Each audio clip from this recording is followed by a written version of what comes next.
Welcome back to the Telosive Tech Podcast, ladies and gentlemen. Mike, thank you for actually making this show possible. It's very difficult to do by myself. To be fair, last week was very rough, I think, on all of us. I was dealing with elevated allergy issues to where at one point I pretty much lost hearing in my ears just because of how plugged up my head was.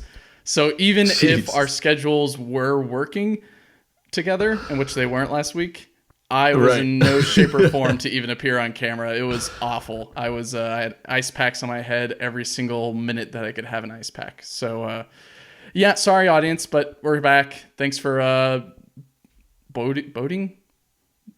There we go. Bearing with us in our crazy schedules. And it's only appropriate.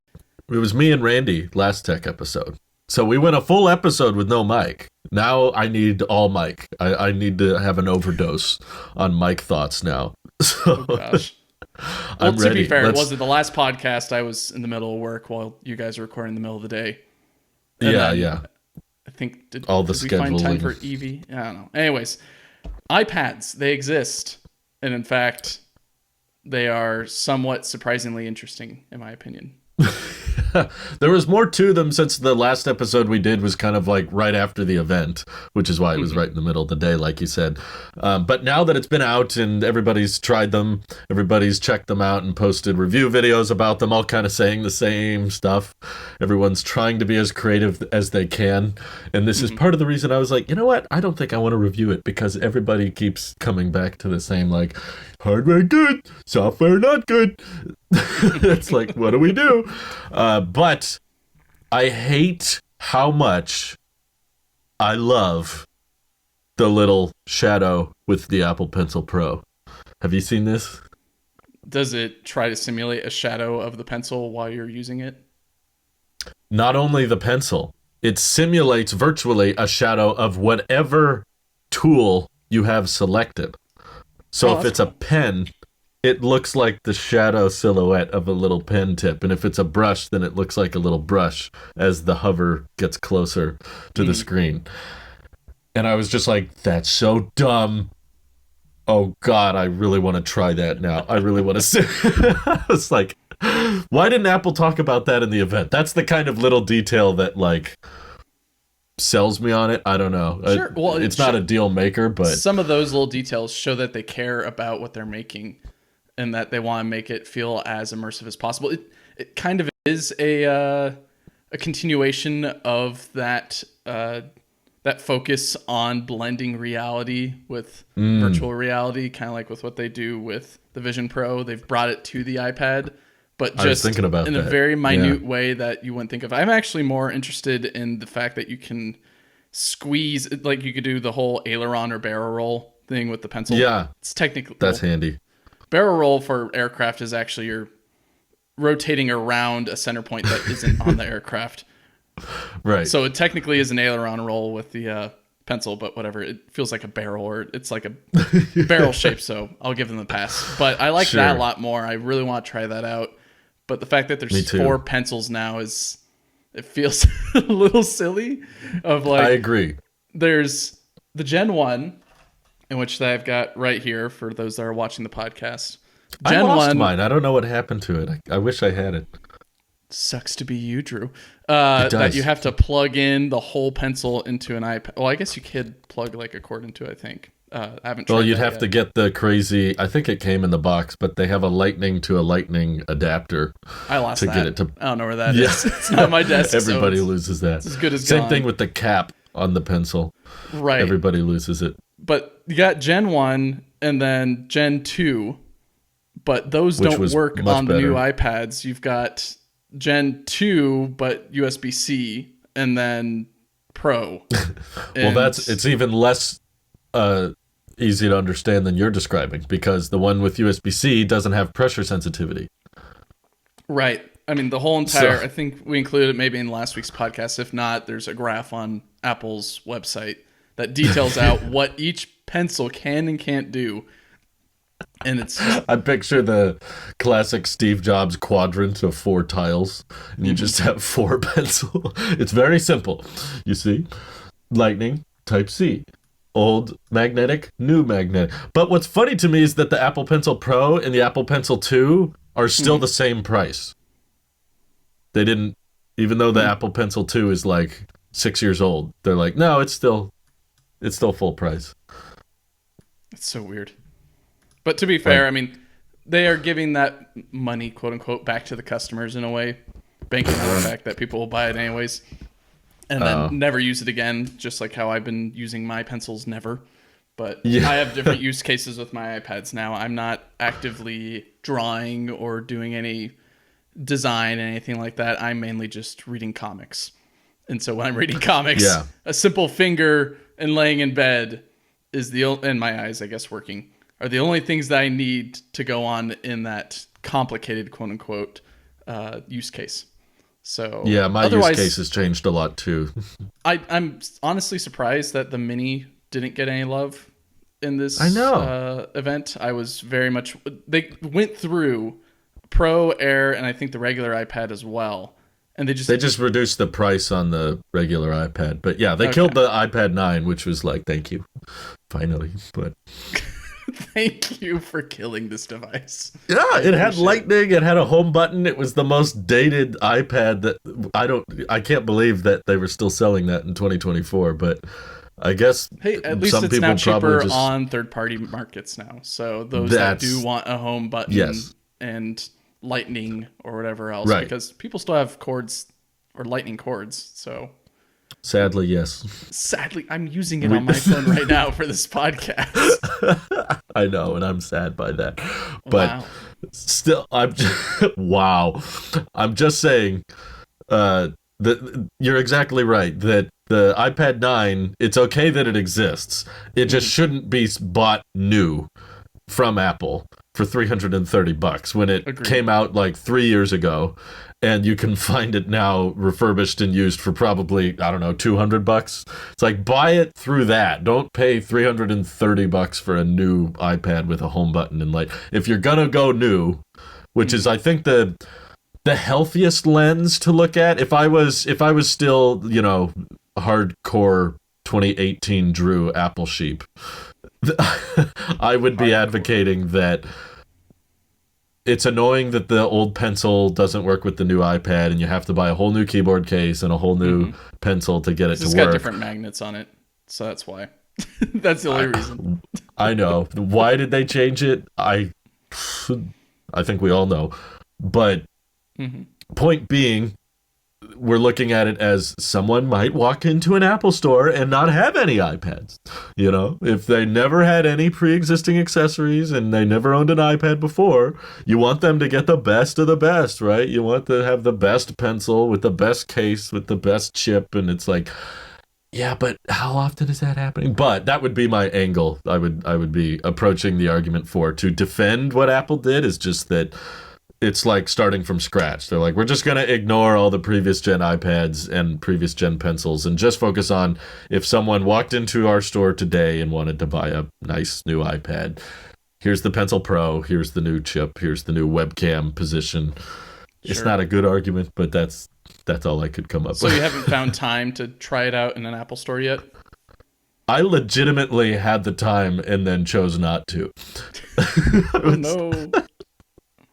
That's how bad it was. What was I doing? I dropped someone else off at the airport, a friend of mine, and I remember actively thinking this would be a great time for me to go to the Apple store. It was launch day, so they were brand new, showing up in Apple stores and stuff. And I was like, I should just go over to the store and play around with it for a while and film it. And I was on the freeway having to decide to take that exit or not. Literally, the fork in the road, iPads on the right, home on the left. Pretty much. I think I had something else going on that day, but that might have played into my decision. But I was just like, I could, whatever. It's like, I don't. Wow. I'm just gonna say the exact same thing everybody else already said.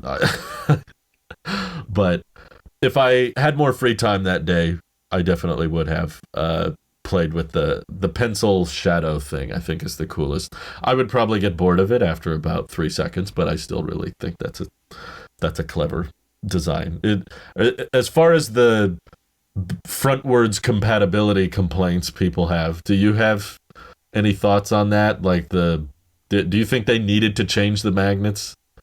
Yes. Or they chose? That's something that we, at least if my memory serves correctly, you criticized that exact thing, not last year, but I think the year before, where you were wanting the camera to be put on the horizontal, or I guess the long side of it. Yeah. And then where we had the whole discussion, I believe, in 2023 as well, if my memory serves correct, of where they would put the pencil.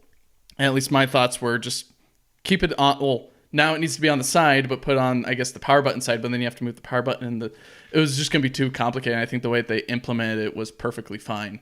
Having the magnets still be where they are, just changing the shape of them, so that way it's going around the camera, but not having to have the pencil shifted so far off the side that it's easy to get knocked off because it's near a corner. So I think the way that they put it together and packaged it is great. In terms of colors, I think they could have done better, though. Oh, I'm confident on that. I just think you could have moved the inductive charging connector for the pencil down a little bit to make it backwards compatible.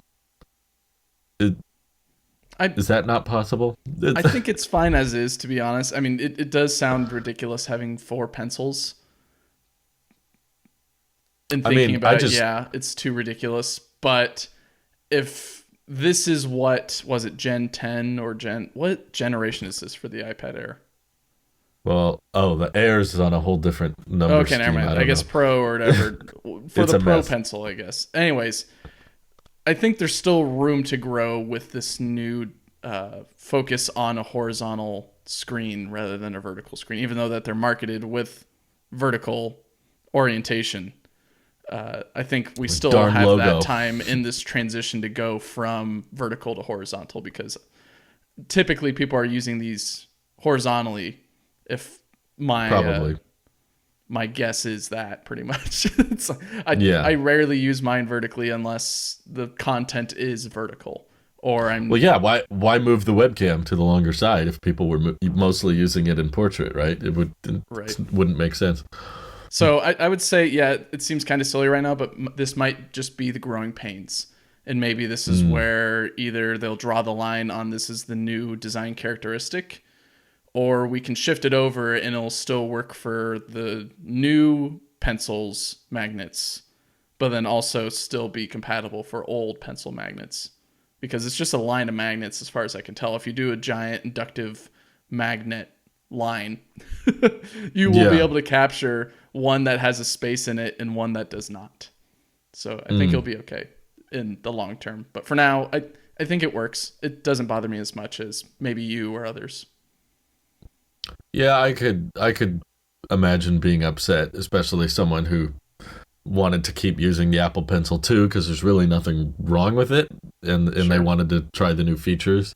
So it just turns into another add-on. But yeah, it's probably, I bet it came up in the engineering room. They were like, hey, should we make sure the old one works? And they went, nah, no big, I mean, why?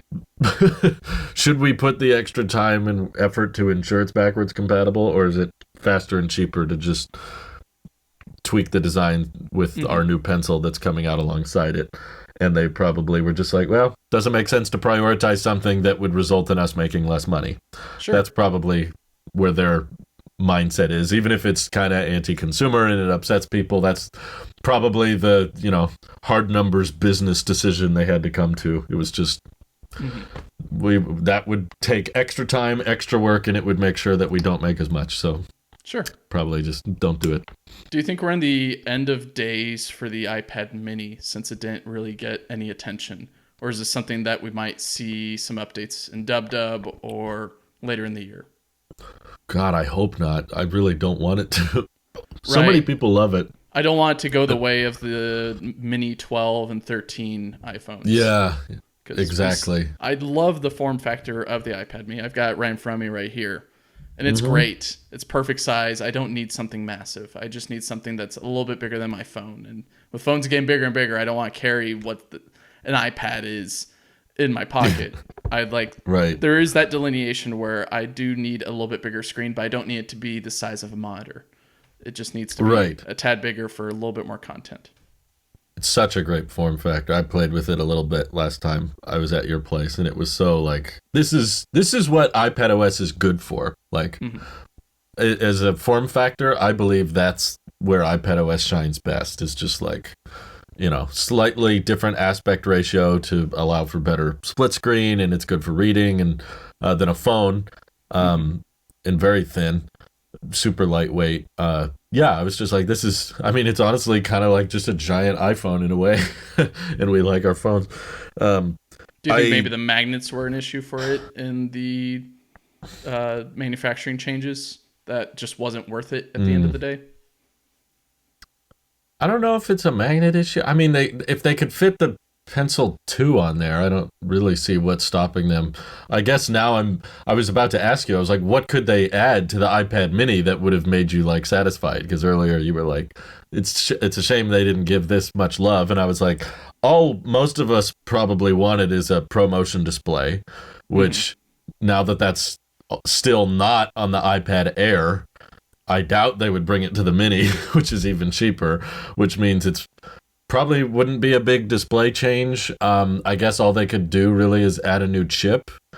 I suppose they could relocate the webcam to the long side, but I don't think people would like that. I think it's mostly you're not using it with a keyboard. Yeah, maybe. My mind kind of goes to the idea that maybe the original iPad might just get phased out over time, and the name iPad encapsulates all these different iPads that we've got. So we've got the Pro, the Air, and the Mini. So the Mini pretty much takes the place of what the iPad is today, because it pretty much does. So much cleaner. Yeah, and then you could either give it the original. I guess original is maybe not the right word for it, but what the iPad is right now, the regular iPad, give the Mini its colors and maybe some of those features that it's got with it that it has over the Mini, which I don't think there's anything delineating the two besides screen size, if I'm correct. Which two? The regular iPad and the iPad Mini. Oh, yeah, besides, there's a couple little things. The regular iPad has a non-laminated display, which most people wouldn't notice, but it also has a slower USB-C port than the Mini, and it doesn't support Apple Pencil 2. Aside from that, yeah, they're pretty similar. Yeah, I would think that if Apple, I don't know, they're wanting to get a little bit quirky or interesting, as quirky and interesting as they got with this most recent iPad event, which has been, I think, 3 weeks at this point, or 2 weeks as this podcast comes out. I would like to see them slim down the iPad lineup to where it's just those three choices. And yeah, you have different sizes, but maybe it's just you get 2 sizes for the Pro, 2 sizes for the Air. And we kind of already have 2 sizes for the regular iPad then, barring the fact that there are some of those hardware differences. So I would think there could be that, I don't know, restructuring of the iPad lineup that I'd like to see, so that way you're not having to look at 4 to 5 to 6 different iPads that you're cross comparing. You're just looking at pretty much 3 main branches, and then you're still getting like decent performance out of all of them. But the Mini kind of becomes the budget, and then the Air is still kind of budget but bigger design, and I don't know, serious performance. It's the mid. Yeah, everything about it's in the mid. I noticed there's. Go ahead. There's 2 iPad Pros. There's 2 iPad Airs. We just need 2 iPad Minis. Well, we do right now. That's what I was getting as I realized. Yeah, we need 2 iPad Minis. iPad we Mini do, but XL. So regular iPad. Oh wait, there we go. Yeah, I like the idea of that clean lineup. I just think that budget, the cheap like $300 iPad that's still pretty big, I'm pretty sure is like most of the iPad sales. I'd be willing to bet that's like 70% of iPad sales is just that super cheap big screen, which is good for kids and students and stuff. They just, because that's how people use an iPad. People associate any touch screen that's somewhat bigger than a phone as an iPad. Like, if you go in an EV now, they'll say like, "Oh, that's an iPad display." That's just how people refer to big touchscreen now, and that's probably how they use them. It's like, I need something that's big with a touchscreen, and iPad Mini just is a little bit too specialized, I guess. Sure. It would be interesting to see how it would sell, though, if they targeted a different.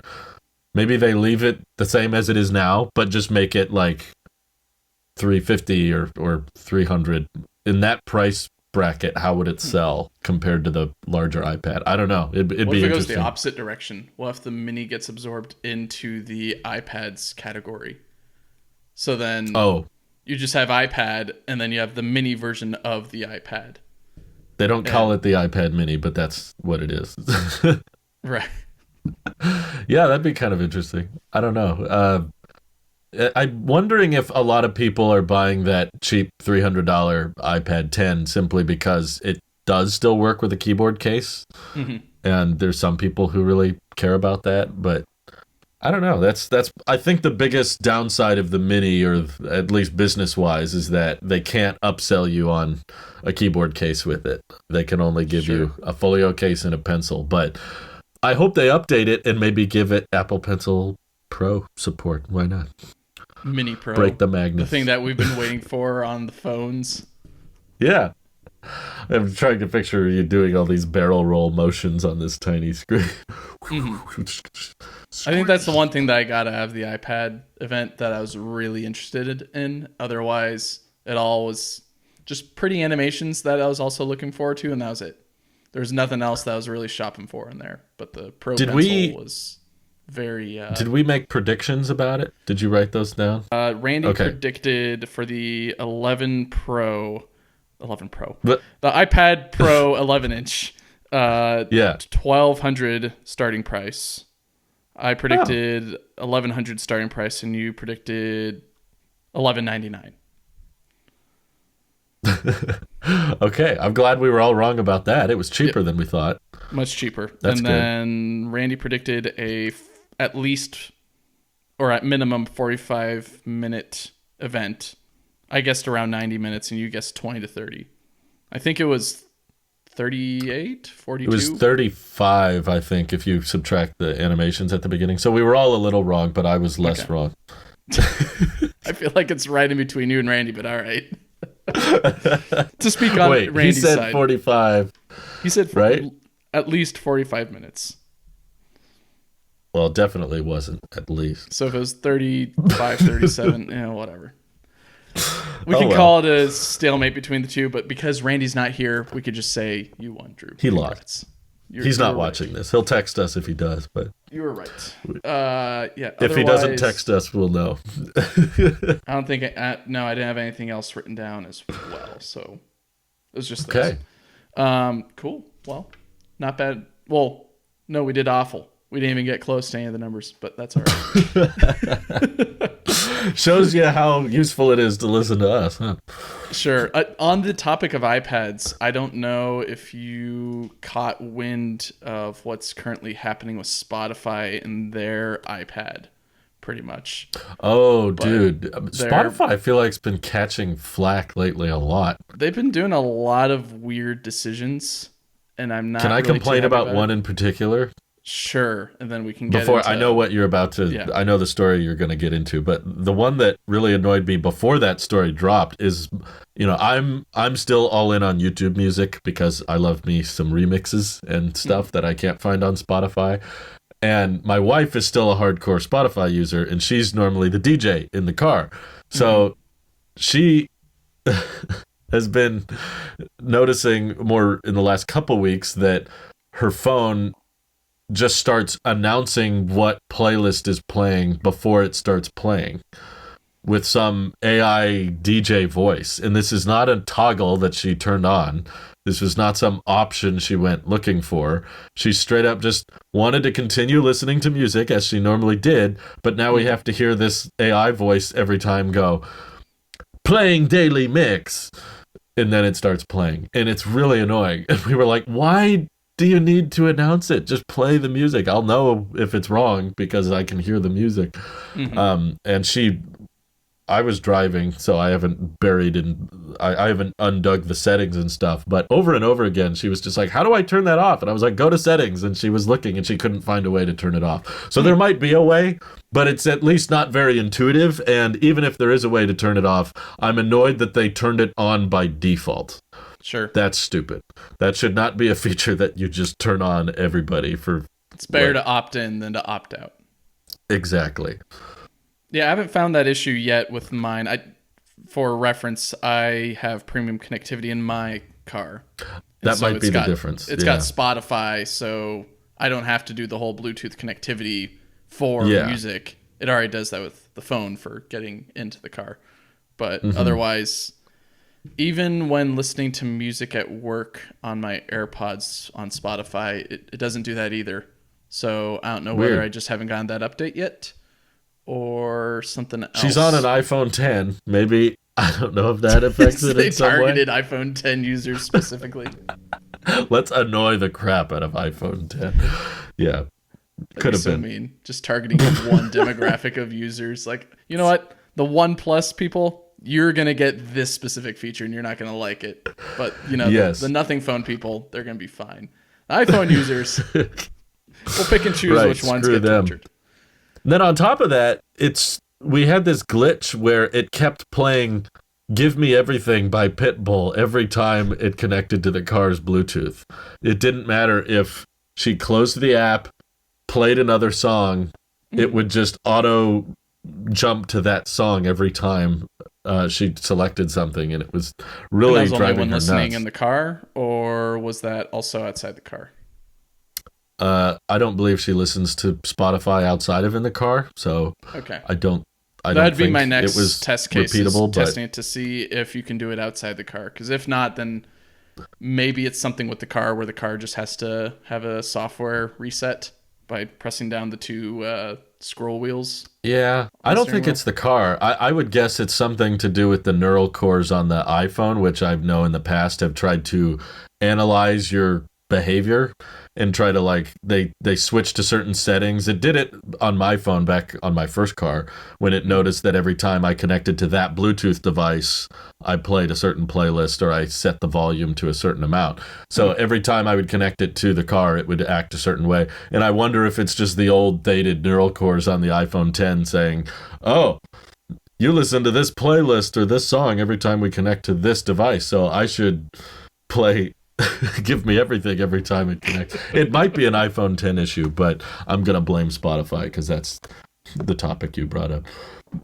Yes. So what I was getting into with Spotify and their very ridiculous decisions is that they are breaking their one physical product. Well, I guess I don't know if it's their one only physical product that they've made. It might be. But they made the car thing gadget, which I thought was really interesting.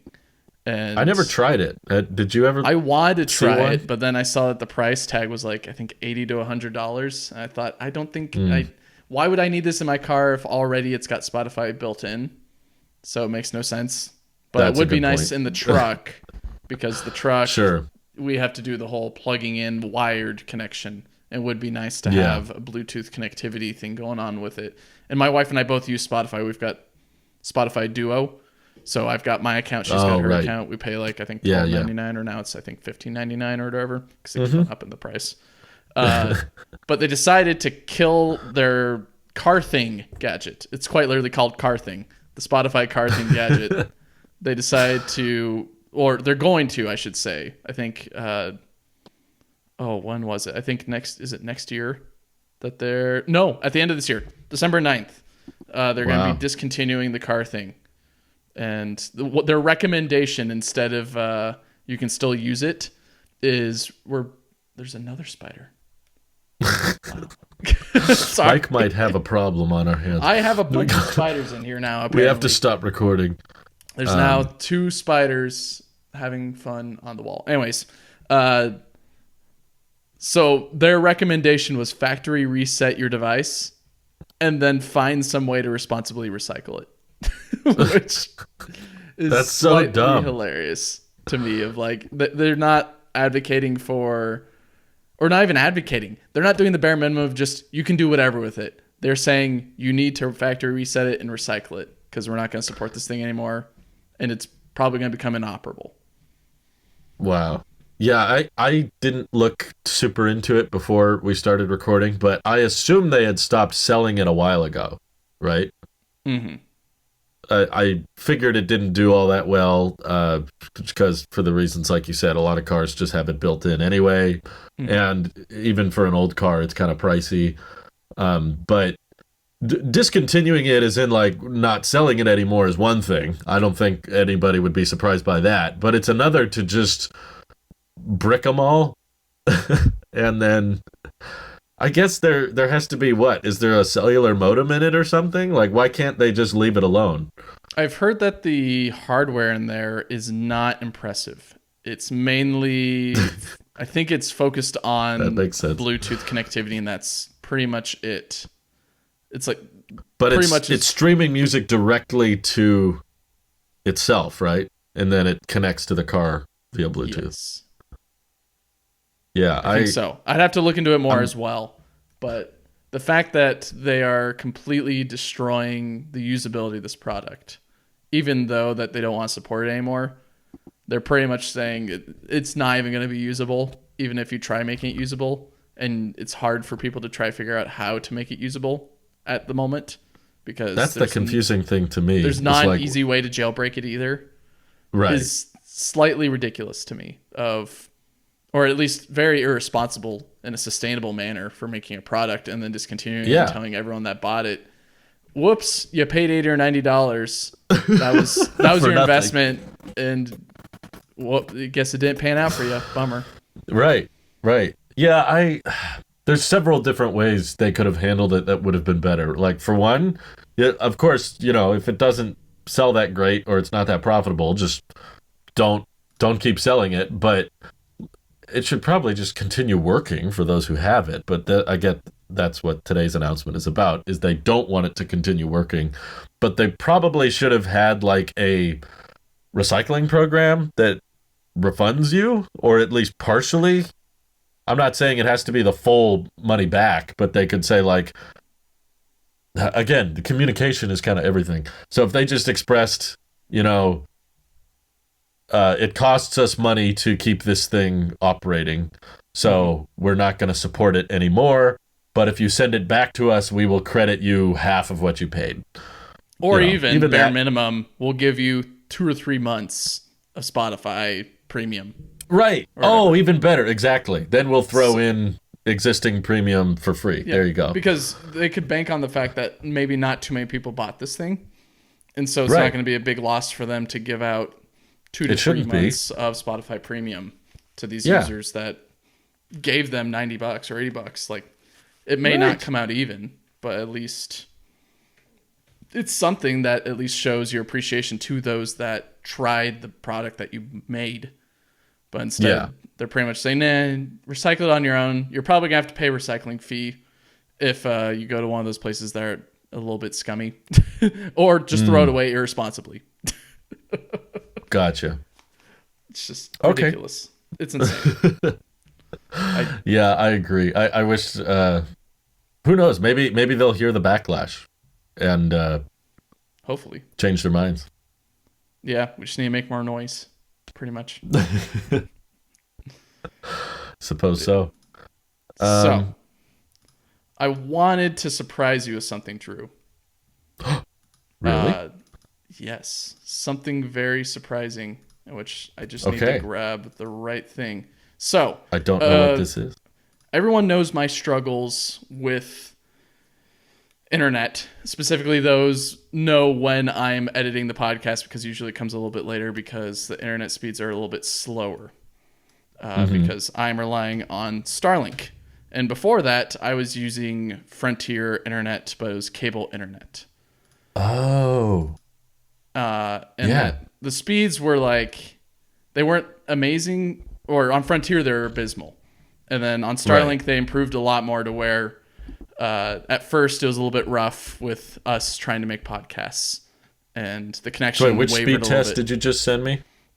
So the speed test that I just sent you is the Starlink speed test. Gotcha. And I'm here to announce I got new internet. What?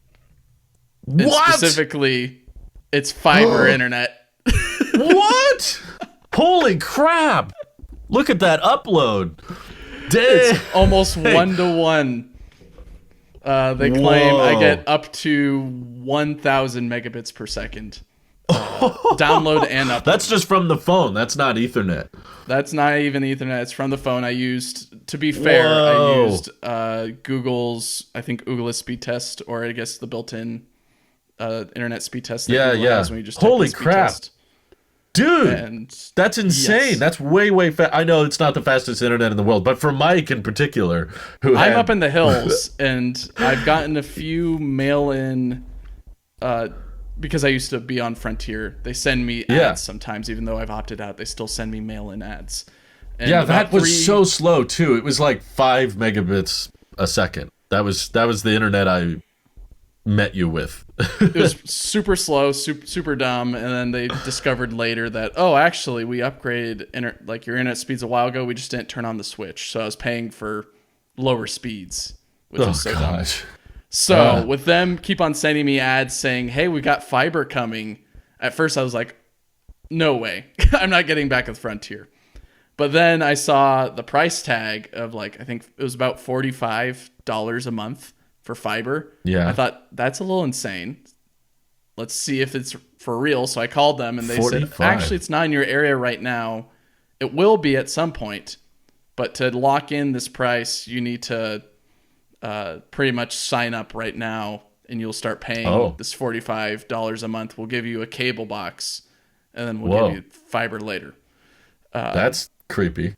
And so I didn't like that at all. I was like, if fiber's not in my area, we'll speed it up later. I'm not going to do that because who knows whenever they get out. This is Frontier. This is a subsidiary of Verizon, and they service those way out in the boonies. They're like a step above PG&E in terms of scumminess for their customer service sometimes, that I can tell from my personal experience, and then family and friends who are also in similar experiences. They've had not so good situation, or I guess experiences with Frontier internet. Yeah. And so once I heard that it's not at your location yet, but will be, but you need to lock in the price now, I said, no way. A couple months later, about, I guess this would be 2 or 3 weeks ago, I got another one that said fiber's in your area, lock in with $65. So they upped it $20 a month. Ooh. And then that's still half what Starlink costs. So that's been my whole metric is right now I'm paying about, I think, $110 to $120 a month for Starlink. And it's better than the alternative, which is HughesNet or Frontier. It's much faster than those other guys. But it was. I'm paying a lot of money for a dish to sit on my roof and sometimes get occluded by birds or something else, or at least it just has some issues sometimes. But the thing that I kept on falling back on is that Starlink is actively servicing their they're actively improving their service, because every day you see Falcon 9s fly. Almost every day Falcon 9s are flying up into space to deploy all these satellites. So at least they're actively doing it, and I took that as an excuse of, okay, it doesn't make sense to move to anything else. But then once I got that mail-in ad from Frontier saying $65, fiber's in your area, I then called again to confirm, and they said, yes, it is in your area. Do you want to do this? I said, yes. Wow. So oh my God. They said, all right, we'll be out in a week. And sometime in that week, between last week and this week, they installed the fiber without telling us. Pretty much it's overground fiber. It's not underground fiber. So it does have the same issues as cable for if trees fall on the landlines and stuff like that. Yeah. There will be that issue. But with speeds like that, oh my God. I was surprised because at that moment when I said yes and then hung up the phone after they got all my personal info and everything. Yes. Pretty much. Give me all the fiber. I then looked at the ad again and was confirming with myself. It says up to 1,000 megabits per second down and up. So that's up to. They're not guaranteeing I get that. So who knows what it is. It could be 200 megabits per second or 300 megabits per second.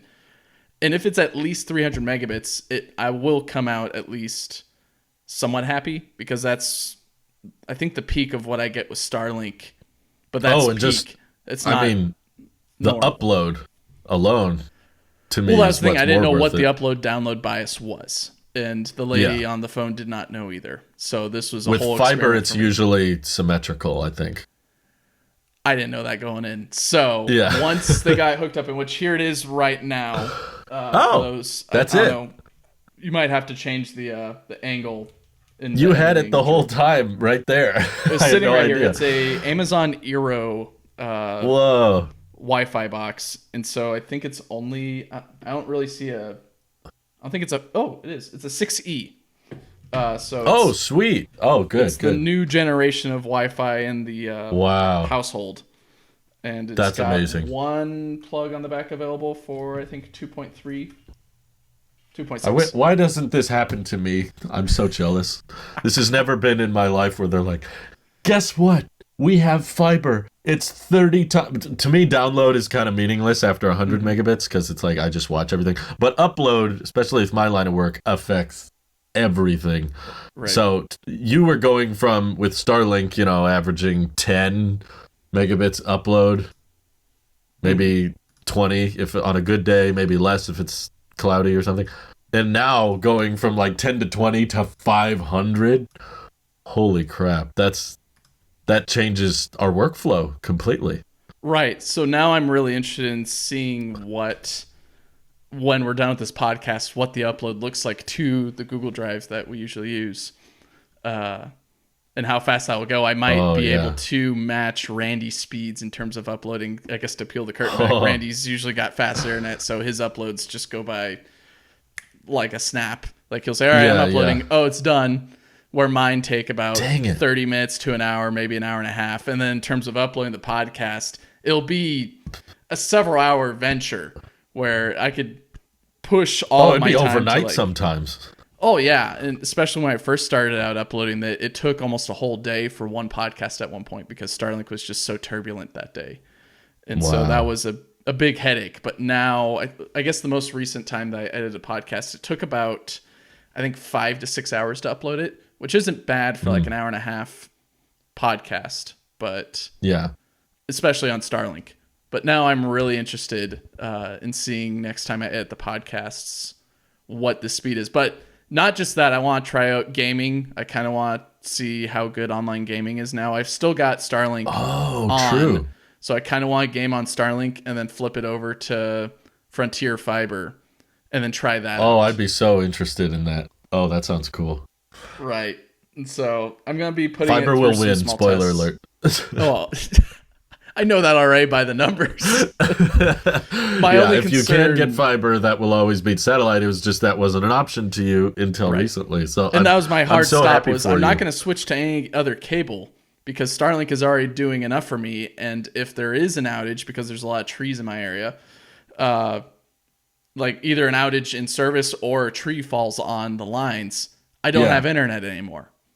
So that's a bummer, and I kind of want internet for either recording the podcast or watching entertainment. Internet's handy sometimes. Yeah, internet's great, even paying bills and all that. If you don't have auto pay on, and so now we have fiber, which is kind of in the same situation as the cable, but the speeds are intense, and the price is half of what I'm paying right now. So I figure, okay, this is definitely an upgrade, but how much of an upgrade is it is now the new question. So that's something I'm very interested in trying out and trying to get some semblance of a constructive review on. Not like a video or anything like that. I'm not Randy with the Randy Nexus. You should. You should make your own. I'm too busy. Drew, we barely even have enough time. No, what's a synonym for Nexus? Lexus. No, Origin, maybe. The Michael Origin. No, that sounds like an origin story. Something else. But Nexus? Nexus is like a collection of all things, like the source of all things. Origin is somewhat similar, but I think we need something that's the consumer of all things. The ultimate consumer. The black hole. I would watch it, just for the record. If you did gaming stuff, if you did tech, whatever, I would watch. That's the interesting thing now is I got speeds fast enough to do live streams. If anyone recalls, for was it the movie podcast that me and Nick did for a while? It might still be uploaded out there. Me and Nick were doing some live stream, and it was just awful because I think I was using Verizon hotspot, and it was just terrible. Like, I think my responses were delayed, and then even the video stream was also just chunky. It wasn't smooth, and my voice was kind of going in and out. It was awful. But now with these speeds, I was thinking, okay, this is a lot more stable. And with Starlink, like, it kind of has, it's sort of almost there with speeds in terms of live streaming, but I don't think it's a solid connection because it's satellite based.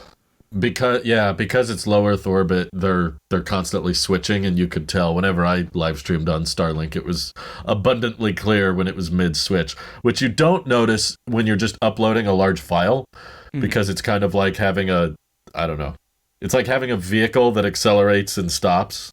It's like at the end of the day, it's still moving in the right direction. It's just constantly changing speed. But for a live stream, it's more like flying here's a good example. It's like uploading a large file is like flying a plane with a really spotty engine with Starlink. It's like you can accelerate and you can slow down, but you're still gonna fly. Whereas live streaming with Starlink is like flying a helicopter. Your engine can't just stop. Even if it's for a couple seconds, that's going to drastically change the ride quality. If you can imagine a helicopter will start spinning a little bit, and then it'll start dropping as well in altitude, and then you'll be. Whereas a plane could lose power and glide for a little bit. In which helicopters can glide as well. It's just not as smooth as a plane. Because not very well, yeah. The helicopter's beating the air into submission while the plane is doing a lot more aerodynamics, or not doing a lot more aerodynamics. It's taking advantage of a lot of aerodynamic quantities to achieve lift. But sure. That's really exciting, dude. I'm so jealous. I really want. You'll have to come and check it out at some point. This is my absolutely. This is the way that you get Drew to your abode. By the way, guys, you get fast internet or interesting internet, and then he'll come over. We're best friends now. I can have fast internet nearby. I'm just gonna upload all my videos from your house from here on out. Fine by me. I'll just have to drive down there. This just solidifies more car reviews eventually. Yeah. Well, the other question, maybe we should ask this on the podcast to get the audience's feedback. But now, I don't see anything stopping us from doing live podcasts if we wanted to. Assuming that your internet is still doing okay. It seems like sometimes you have slight issues with your live streams. Not a lot, but yeah, it's either not working at all or it's totally fine. It's not like Starlink, which is constantly like, maybe let's see how it feels today. Usually it's like, oh, it's down or we're good. So my connection is much more stable now with the T-Mobile home internet. Obviously it'd be more stable with fiber, but I'm able to the last 10 or 15 live streams didn't have any issues. I guess you have appeared on some other live streams as well with fellow YouTubers and all that, and those have seemed to go well. So yeah, maybe we should try out a live stream at some point. We could do it if you want to simplify the editing, or if you want to take that's something that audience questions. Again, to peel the curtain even more off the ringers at this point, the fact that editing is something that I enjoy, but I do get lost in it. It's pretty much, there's the spider again. I get lost. It's zooming around me like the Flash. It's on this wall sometimes, and sometimes it's on this wall. It is just surprising. I'm just honed in on the conversation. And something, Eobard's Fawn is coming through. Oh my gosh. Wow. It is going quick. Anyways, sorry, to peel the curtain off the whole entire rail. I love editing, but it does take up a lot of my time during the day because I get too lost in it. I think you've voiced this on and off the record, Drew, is that my edits are a little bit more extravagant than yours, in which I take editing as like an art form. Very much. But the con of it is I don't have any more time in the day to do anything else that I need to get done. So it would be nice to try out a live stream where, we don't have any of the flair and fun of me throwing in some infographics, or you throwing in some infographics either. It depends. it depends who live streams it. We'd have to figure out the logistics of it. But if it's live streaming from someone's computer specifically, they could have scenes, and we could play the intro and the outro, and you could have screen share so that we can all see. Sure.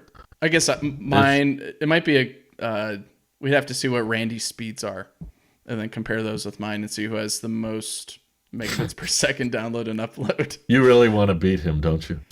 Man, I was so jealous when he lived in Virginia because, like I said before, just snap of the finger, his stuff is uploaded, and I have to wait for ages to get it done. So the fact that I have a leg up and I haven't moved just makes me feel a lot more. That's rare, boastful. By the way. That's incredibly rare to be like, you went from, this is literally my only internet provider in the area, I can't use anybody else, and I'm getting like 1 megabit a second, to, hey, Starlink is now available, which is better, but not the best, to now fiber is available. You've completed the story arc. You've made it full. You went from full circle is then going back to no internet. No. You've arrived. You've climbed the summit. You've reached the top. It's like I don't think you can really get meaningfully faster from this point. Like I don't think you're going to get 10 gigabit in a few years. I think Google would have to come all the way out to my house and have the fiber optic, I think, right? It's still fiber, but it's you have like when you get into the like multi-gigabit, it's more of a problem on the server end. Your limiting factor isn't you anymore. It's like where the data is that you're pulling it from. That becomes your throttle. Like YouTube can't accept data that fast enough. So if you were uploading a video and you had 10 gigabit, it would still take time to process it, and they'd have to be like, wait, hold on a second. So yeah, to me, this is like, you got peak internet. You've won. Here's your king.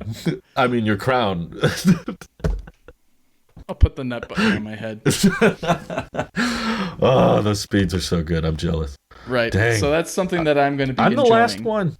You are the last one, which is quite surprising, but also slightly expected. I mean, it's hilarious because you are the one that has this whole network and has been trying to get better internet speeds, and you've tried a whole bunch of different things. I needed the most. And you need the most. Don't have it. You're the one that's tied me and Randy together. You're the central point. It seems like you are definitely the one that is due for the upgrade.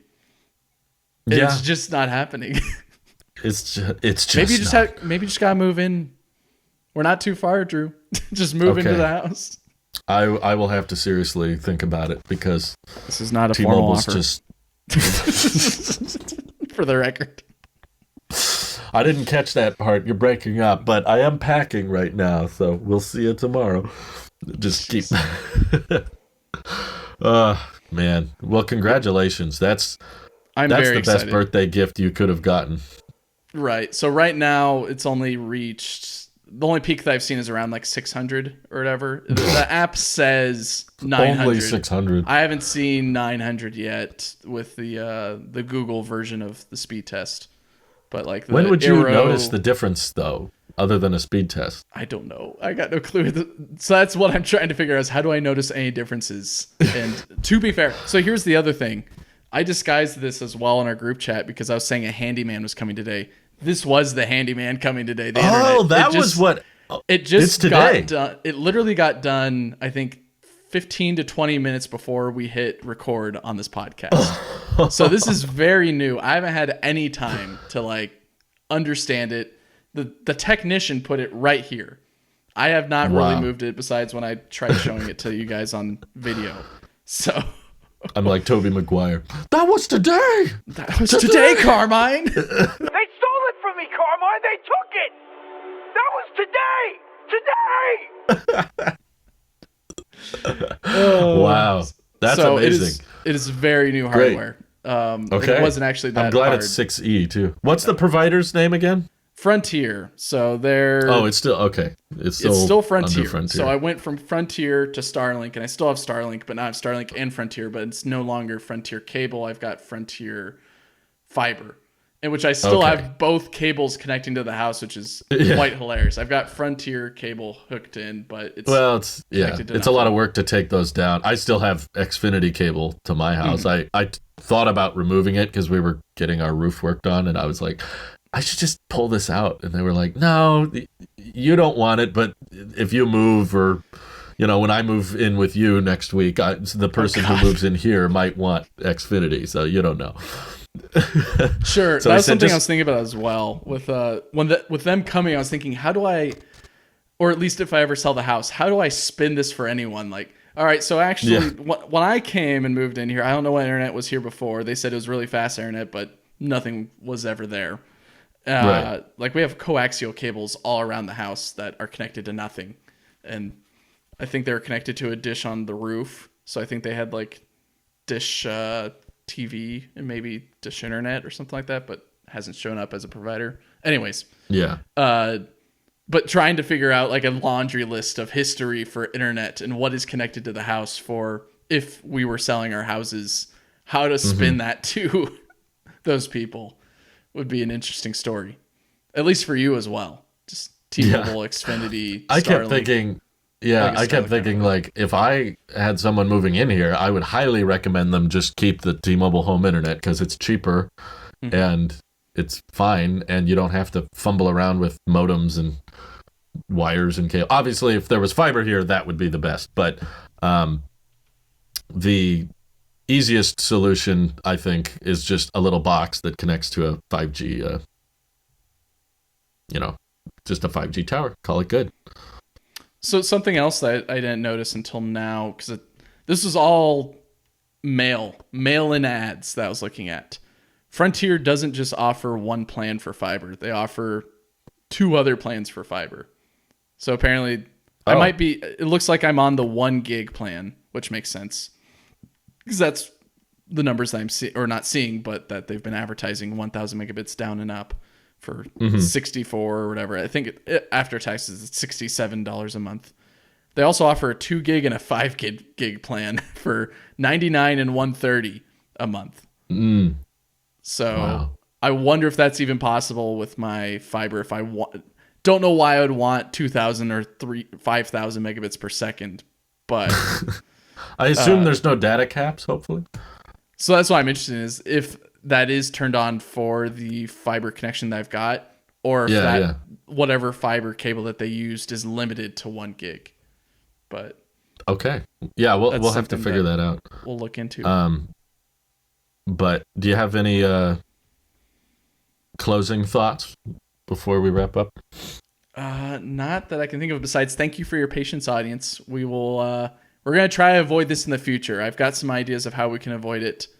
The internet helps a lot too. The internet's going to help a whole lot now, to where we might be able to just kick out a podcast, and you guys might be able to just listen live. And then if you didn't catch it live, we'll just upload it later.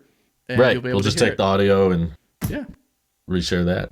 We could do this at 3 let us know if you're interested in doing a live podcast, audience. I'm curious if it could be a little distracting, because then you have a chat to manage, and that's we all know what happens when you have a chat. I think that's interesting. I mean, I will be distracted, but I'll let you do all the not hosting responsibility, because I might have the faster internet at the end of the day. But I'll let you lead the circus, and then you can direct my attention as the elephant or whatever. Right. I'm waiting for the treat. But let us know. Let us know, everyone. So that way we can tell on whether it makes sense to try a live stream, or if we should just continue with what we got and try some other things. There can sometimes be more technical issues when you're live as well. If someone needs to stop, then it's not going to be cut out. So there's pros and cons, but we'll think about it, and we'll take what you guys say, digest it, and see what comes out the other end. Sound good? Gosh, that's one visceral way to talk about it. But all right, have a good week, y'all. Bye-bye.